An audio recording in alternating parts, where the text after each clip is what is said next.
आपको क्या लगता है कि टेलीकम्युनिकेशन इंडस्ट्री में क्रांति कब आई? सबसे आम जवाब होगा कि मुकेश अंबानी की जियो की लॉन्च के बाद। इस कंपनी ने सबसे खास लागत लीडरशिप रणनीति के साथ भारतीय मोबाइल टेलीकम्युनिकेशन क्षेत्र में इनक्रेडिबल प्रवेश किए, जिसमें पूरे टेलीकम्युनिकेशन बाजार में क्रांति ला दी। लेकिन आपको क्या लगता है कि ये कैसे हुआ? क्या ये कंपनी में निवेश या बिजनेस मॉडल या मुकेश अंबानी की रणनीतिक योजना थी? जियो की शुरुआत कैसे हुई? जियो कंपनी के बारे में कंप्लीट जानकारी, रिलायंस जियो की सफलता की कहानी, जियो ने भारत को कैसे बदला, इन सभी सवालों को जानने के लिए वीडियो को अंत तक देखें और चैनल को सब्सक्राइब कर लीजिए अगर अब तक चैनल को सब्सक्राइब नहीं किया है। और वीडियो को लाइक करके कमेंट में आप हमें ये बताइए कि आप किस एरिया से इस वीडियो को देख रहे हैं, किस सिटी से आप वीडियो देख रहे हैं और क्या वहाँ पर BSNL के नेटवर्क आते हैं।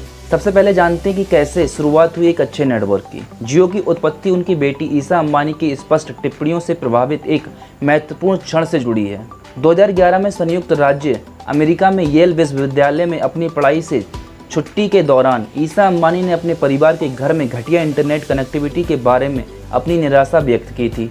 अपर्याप्त कनेक्टिविटी को व्यक्तिगत प्रभाव को समझने के बाद मुकेश अंबानी पूरे देश पर इसके व्यापक प्रभाव के बारे में विचार करने के लिए प्रेरित हुए।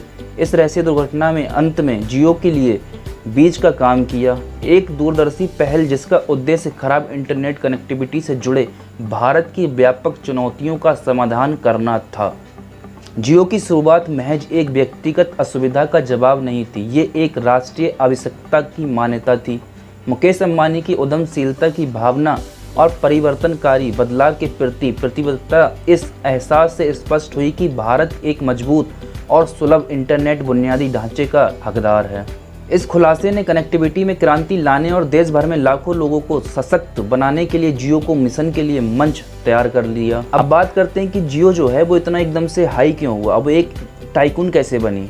मुकेश अंबानी का प्लान था जब 22 लाख पहले फ्री सर्विस दो फिर रेट हाई करो।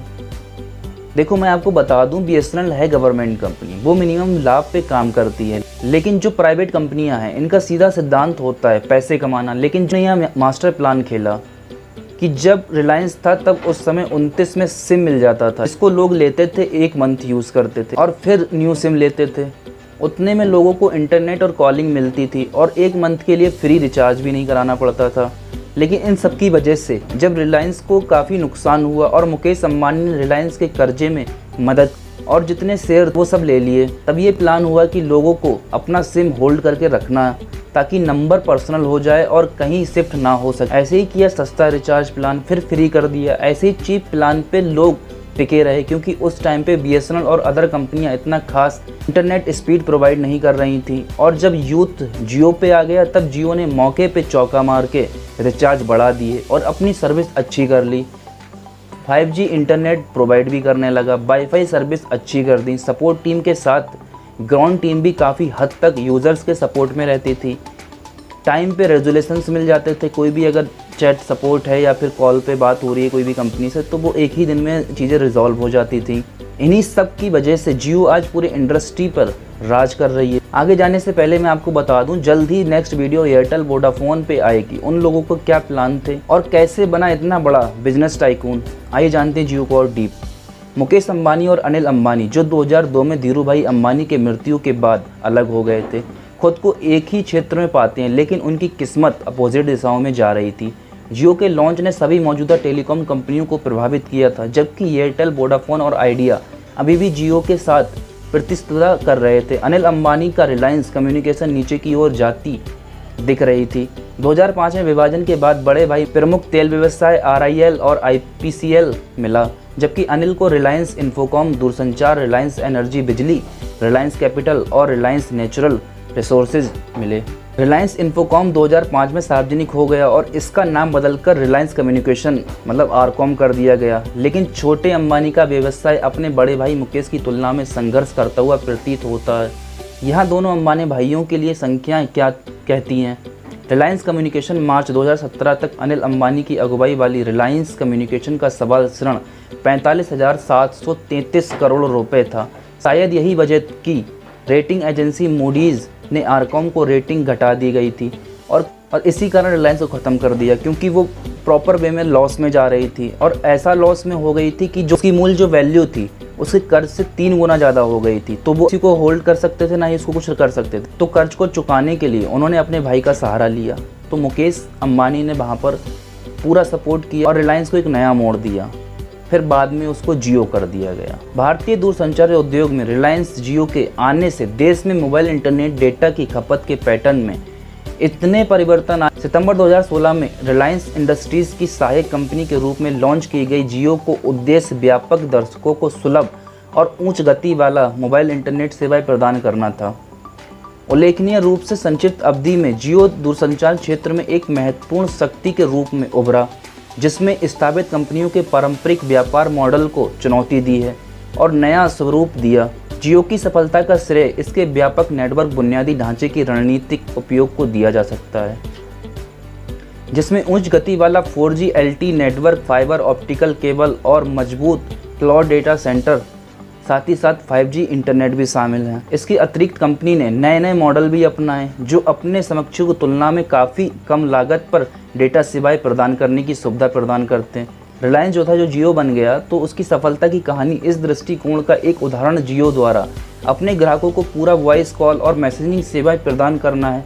जैसे प्रतिस्पर्धी संस्थाओं को इस बाजार संविधान को जवाब में अपनी मूल्य रिलायंस जब हटा और जब जियो आया तो उसका एक ही प्लान था कि सारी चीज़ों को फ्री कर दो, चाहे वो वॉइस कॉल हो, इंटरनेट हो, ताकि जितने अदर्स उसके कॉम्पिटिटर्स, चाहे वो एयरटेल हो, वोडाफोन हो, समय आइडिया हो, कोई भी कंपनी हो, उन सबको वो पीछे छोड़ दे, क्योंकि लोग फ्री की तरफ जल्दी भागेंगे। और यही एक मेन कारण था। मुकेश अंबानी के नेतृत्व वाली रिलायंस इंडस्ट्री और गूगल के बीच एक संयुक्त प्रयास जियो फोन नेक्स्ट शुरू में गणेश चतुर्थी 10 दिसंबर 2021 को रिलीज़ किया जाना था।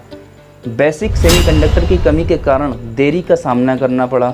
जियो फोन कम से कम दिवाली तक स्थगित 10 सितंबर 2021 की रिपोर्टों में संकेत दिया। रिलायंस टेलीकम्युनिकेशन में संभावित परिशोधन की पहचान करने के लिए चुनिंदा उपयोगकर्ता समूह के बीच डिवाइस का परीक्षण शुरू कर दिया।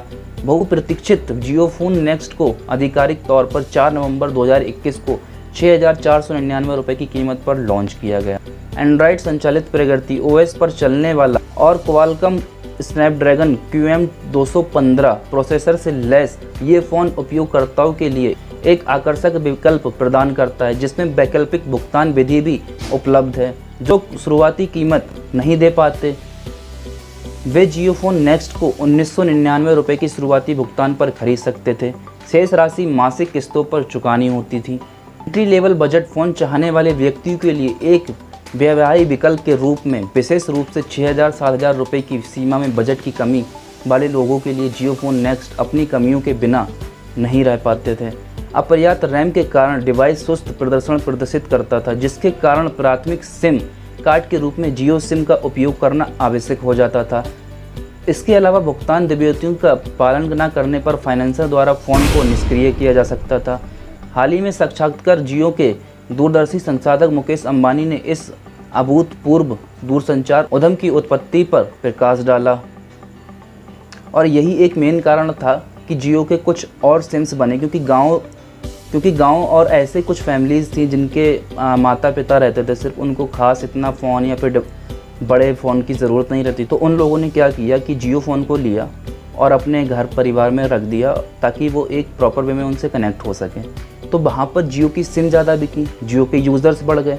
तो एक मेन रीज़न ये भी था, लेकिन उसके डिसएडवांटेज ये थे कि वो जो फ़ोन था वो उतना टिकाऊ नहीं था, लेकिन इसके अलावा कोई और ऑप्शन भी नहीं था।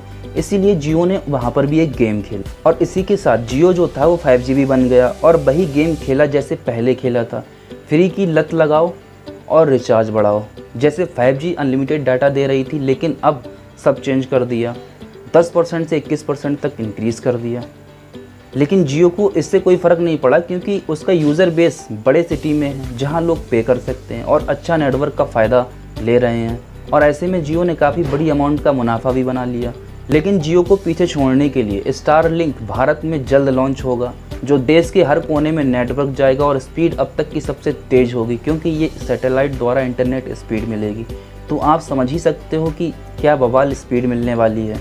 कौन कौन स्टारलिंक का फर्स्ट डे ही कनेक्शन लेगा, कमेंट करके बताओ। BSNL में किसने पोर्ट कराया, और सबसे अच्छी बात ये है कि एलन मस्क की कंपनी स्टारलिंक ये सर्विस बीएसएनएल के रेट से मैच करके सर्विस देगी बिल्कुल मिनिमम कॉस्ट पर।